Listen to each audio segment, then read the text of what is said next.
आज का विषय है आर्य अष्टांगिक मार्ग। बुद्ध ने अपने जीवन में 4 आर्य सत्यों की उद्घोषणा करी। सबसे पहला था जीवन दुख है, जैसा कि हम जानते हैं, जैसा कि हमें बोध है, जैसा कि हमारा अनुभव है जीवन को लेके कि जीवन दुख है। दूसरा था दुख की उत्पत्ति है, दुख की उत्पत्ति के कारण है कि वो उत्पन्न क्यों हो रहा है, उसके पीछे हजारों कारण हैं। तीसरा था कि दुख से मुक्ति है, दुख से मुक्त होने के भी उपाय हैं। जैसे दूसरा था हमारा कि दुख की उत्पत्ति है, दुख उत्पन्न होता है, दुख के उत्पन्न होने के कारण है। तीसरा है कि दुख से मुक्ति के भी उपाय हैं। चौथा है कि एक ऐसी अवस्था आती है जहां फिर दुख नहीं रहता, जहां सिर्फ निर्वाण बचता है, जहां सिर्फ मोक्ष बचता है। ये 4 आर्य सत्यों की शुरुआत कहते हैं बुद्ध ने की। तो इसके लिए उन्होंने आर्य अष्टांगिक मार्ग बताए, 8 रास्ते बताए जिसके थ्रू इससे गुजरा जा सकता है, इस तक पहुंचा जा सकता है। वो रास्ते कुछ इस प्रकार थे। सम्यक दृष्टि, सम्यक मतलब ठीक ठीक, सही सही देखना। सम्यक दृष्टि, सम्यक संकल्प, सम्यक वाणी, सम्यक कर्म, सम्यक व्यायाम, सम्यक आजीविका, सम्यक स्मृति, सम्यक समाधि। ये कुछ इस प्रकार थे कि ठीक ठीक दृष्टि, जो जैसा है उसको वैसा ही देखना, उसको मतलब अपनी धारणा के मेघ से हटकर देखना। ऐसा नहीं कि अगर तुम्हें बोल दे हिंदू है या मुस्लिम है तो जो हमारी धारणा उसके लेके हिंदू और मुस्लिम की है, उस धारणा के मेघ से वो जो चश्मे कट्टर हिंदू और मुस्लिम के मिला के उसको हटा के देखना, एकदम इंडिपेंडेंट दृष्टि के साथ उसे देखना, निर्मल दृष्टि के साथ देखना, स्वतंत्र दृष्टि के साथ देखना, जैसा है वैसा ही देखना। बुद्ध ने कहा कि सम्यक दृष्टि का होना काफी अनिवार्य है अगर आप जीवन के सत्य को उपलब्ध होना चाहते हैं तो। बिना किसी पक्षपात के, थोड़ा सा दूर हटकर, बिना किसी मतलब अपने माइंड में कोई जजमेंट लिए बिना उसको देखना, धारणाओं के मेघ से हटकर बिना पक्षपात से देखना। दूसरा है सम्यक संकल्प। सम्यक संकल्प में ऐसा है कि जो हमारी डिटर्मिनेशन पावर है, जो हमारा संकल्प है, जो विल पावर है, सम्यक हो, वो भी ठीक ठीक हो, मतलब जो हमको करने योग्य लगे वही करना। उसके लिए प्राचे पूरा जीवन नौछावर कर दे, सारा जीवन उस पर लगा दे, जो लेकिन करने योग्य लग रहा वो। हट ना करना, हट का मतलब अहंकार होता है। हट में अपने आप में एक अहंकार होता है। उसमें क्या है कि जैसे कोई भी हम वेट लिफ्टिंग बॉडी बिल्डिंग में देखते हैं, कोई अगर एक्स्ट्रा वेट उठा रहा है, दूसरे को देख के वेट लिफ्टिंग कर रहा है, वो उसकी बॉडी अलाउ भी नहीं कर रही उतना वेट, अगर वो स्क्वाट में लगा रहा है, डेड लिफ्ट में लगा रहा है, उतना उसकी बॉडी अलाउ भी नहीं कर रही, और वो हट और जिद और स्पिरिटी इन्फिनिटी कॉम्प्लेक्स में उतने वेट का अटेम्प्ट भी करता है। वो जबरदस्ती है, वो हट है, वो हट के कारण उसको इंजरी हो जाती है। मतलब ऐसे हट भी नहीं करना है, जबरदस्ती भी नहीं करना है, जो तुम्हें करने योग्य लगे लेकिन वो करना है। जो हट होती है, जो जिद होती है, उसमें अहंकार का भाव रहता है। उसके लिए जीवन दान पे लगा देना, जो तुम्हें करने योग्य लगे उसी को करना है। सम्यक संकल्प हो गया, ठीक है। सम्यक वाणी है कि जो जैसा है वैसा ही कहना, ठीक है। उसमें कोई बढ़ा चढ़ा कर नहीं कहना, कुछ गलत नहीं कहना, कुछ मतलब भीतर कुछ और बाहर कुछ और, ऐसा कुछ नहीं। सम्यक वाणी मतलब ठीक ठीक वाणी, सही। अगर तुम्हें कुछ गलत भी लगता है तो तुम उसका निवेदन कर सकते हो, तुम उसको बता सकते हो ये चीज मुझे अच्छी नहीं लगी, वो चीज ये सही है और ये गलत है। गलत का निवेदन कर सकते हो, जो सही है उसको सही बता सकते हो, ठीक है। जैसे एक बार हुआ, एक घर में मेहमान आए थे, तो बच्चा अपनी मम्मी के पास गया, बोलता मम्मी मेहमान आए हैं। तो मम्मी बोलती यहाँ क्या मरने आए हैं? मेहमान ने सुन लिया, सामने उनकी आवभगत करने के लिए मम्मी उनके लिए कुछ भी करती है, लेकिन पीछे से जो उसका दृष्टिकोण है, यहाँ क्या मरने आए हैं, ऐसे सम्यक होना चाहिए, वाणी उनकी सही होनी चाहिए, ठीक है। फिर है सम्यक कर्म, जो करना है वही करना है, जो एजेंडा है एक इंडिविजुअल का, एक आइडेंटिटी का जो एजेंडा है वही करना हो, उसको पूरा करे बिना रुकना नहीं है।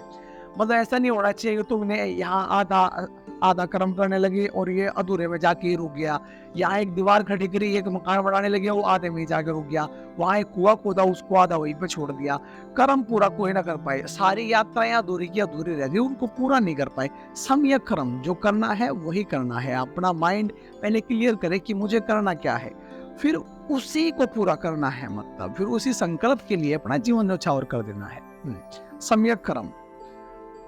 व्यर्थ की बातें ना किए, किसी के कहने पे कर दिया, किसी ने बोल दिया ये कर ले, किसी ने बोल दिया वो कर ले, उनके अनुसार नहीं चलना है, किसी के बोलने पे नहीं चलना है, अपनी बुद्धि जो बोलती है उसके अनुसार चलना है। ठीक है।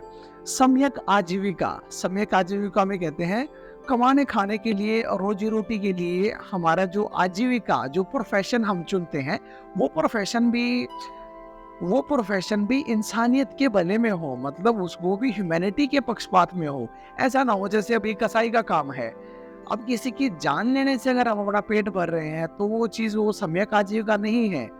और हजारों रास्ते हैं और हजारों रास्तों से हम अपनी आजीविका, रोजी रोटी कमा सकते हैं, लेकिन एक कसाई को देखो, उसमें इंसानियत तो मर ही रही है। ऐसी आजीविका का फायदा क्या? सम्यक आजीविका हो, ठीक है, कमाने खाने के लिए, जिसमें इंसानियत नीचे ना गिरे। ठीक है।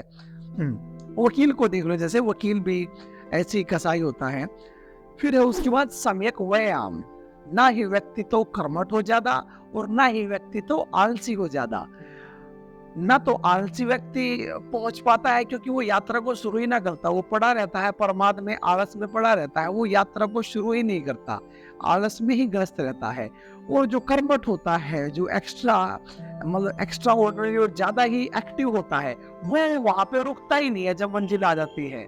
और आलसी वहां से चलता ही नहीं है, अपने कंफर्ट जोन में ही रहता है। तो ना तो हमारा व्यक्तित्व ना तो हमारी पर्सनैलिटी ज्यादा ही एक्टिव हो, ओवर एक्टिव हो, और या फिर मतलब कम एक्टिव हो, एकदम आलसी हो ना कर्मठ हो, मध्यम निगाह मतलब बीच में हो, संतुलित हो। कहने की बात सम्यक व्यायाम, ना ही व्यक्ति कर्मठ हो ना ही व्यक्ति आलसी हो। फिर उसके बाद सम्यक स्मृति है सेल्फ रिमेम्बरिंग, व्यर्थ को छोड़ना और जो सार्थक है उसका अंगीकार। व्यर्थ जैसे तो क्या, व्यर्थ हमने इतनी सारी चीजें अपने आसपास, इतनी सारी चीजों को हमने महत्व दे रखा है, मैं इंपोर्टेंस दे रखी है कि ये मेरे को चाहिए, वो मेरे को चाहिए। और जो इन सारी चीजों के बीच में इस पूरे जीवन में जो हमारे लिए जो सबसे ज्यादा सार्थक चीज है, जो हमारी अपनी आत्मा है, उसका हमें कोई बोध नहीं है, उसकी हमें कोई भी सेल्फ रिमेम्बरिंग नहीं है। हम है कौन, हमारा अस्तित्व क्या है, उसको लेके बिल्कुल भी हमारे लिए प्रायोरिटी कुछ भी नहीं है। हमारी आत्मा पे कोई ठेस पहुंचाता तो हमें इससे कोई इतना वो नहीं होता है।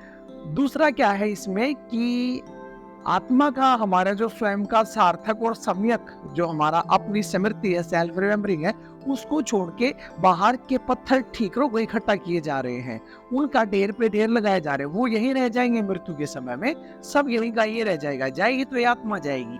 ये जो सिर्फ सम्यक हमारा सेल्फ रिमेम्बरिंग है, इसके लिए हमारी प्रायोरिटी 0 है, इस पे हमारा ध्यान है ही नहीं। तो सम्यक स्मृति का मतलब है ठीक याद, एक सेल्फ रिमेम्बरिंग, ठीक याद उसकी जो हमें याद होना चाहिए। सेल्फ रिमेम्बरिंग, सार्थक का अंगीकार हो, भीतर चेतना आत्म अमृत को छोड़कर, भीतर की चेतना और आत्म अमृत को छोड़कर बाहर के पत्थर ठीकरी इकट्ठा कर रहे हो, ये एक्सेप्टेबल नहीं है। फिर आखिरी है इसमें सम्यक समाधि। बुद्ध का जो व्यक्तित्व था वो एकदम अनुशासन और एकदम साइंटिफिक था, मतलब उन्होंने ये भी नहीं कहा कि भगवान है और फिर एट द एंड हमने उनको भगवान बोलना पड़ा। तो वो जो समाधि की बात करते हैं तो समाधि को भी वो सम्यक कहते हैं।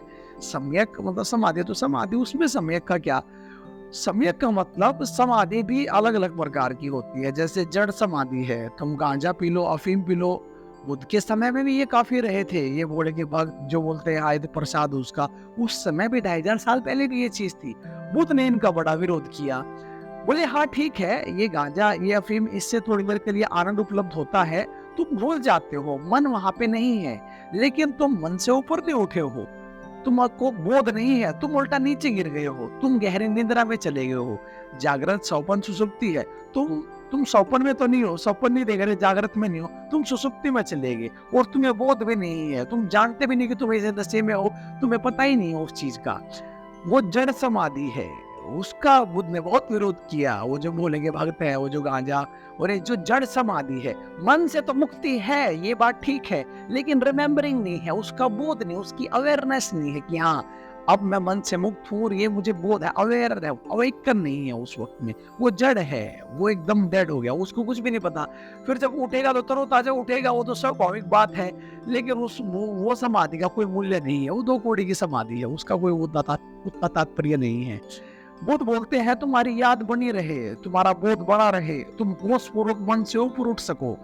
तुम किसी बगीचे में जाते हो, तुम होश पूर्वक वहां पे जाओ और तुम्हारे जो बगीचे की खुशबू है तुम्हें याद रहे, रास्ता पता रहे, और फिर को कल तुम्हें वहां पे जाना पड़ेगा तो तुम्हें पता होगा कहाँ से गया था मैं, वो फिर दोबारा जाने के लिए सहज होएगा। अभी तू गांजा दारू पी के अगर वहां पड़ता है तो डेड है, उसमें कोई रास्ता नहीं, कोई कुछ नहीं, तो जड़ समाधि है वो समाधि। और जो सम्यक समाधि है, होश पूर्वक, बोध पूर्वक, जहां रत्ती भर भी तुम्हारा होश एक पल के लिए भी तुमसे छूटा ना हो, होश पूर्वक जो सम्यक समाधि है वो।